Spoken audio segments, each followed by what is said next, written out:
Today we've got Jim Skerrett, who's a former artist who used to work at the factory here and used to paint Royal Worcester pieces, and he's taking people that are attending the workshop through how they would learn to paint like a Royal Worcester artist would have painted if they'd worked in the factory. So we're going to do a landscape, and we might even get some Highland cattle in it just to make it a bit more special. We're making it a really luxurious experience, so you come and you can have tea or Royal Worcester china, there'll be some beautiful cake.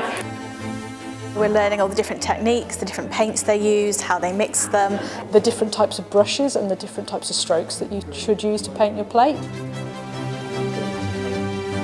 So this is a unique experience where individuals, couples, very small groups can come and sit with Jim and learn side by side the techniques that you would have needed if you'd have been employed here at the factory. The stories and the history that is coming out as well, for me, is really, really very special. You should be able to see through them. Oh yeah, oh you can.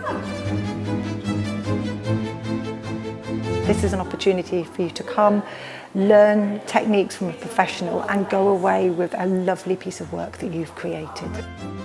I like to be creative, but I'm not a naturally gifted artist, so this is really nice to have sort of that one-on-one support from somebody who is a genuine artist who can help bring your vision to life. So I thought, oh, you know, how much detail or how much artistic ability am I going to need? But actually, it's very simple to follow, and I'm really enjoying it. Oh, I'd wholeheartedly recommend this experience. It's been really enjoyable, really relaxing, just to sit with your thoughts and be with other people who are doing the same thing as you, to learn, to laugh.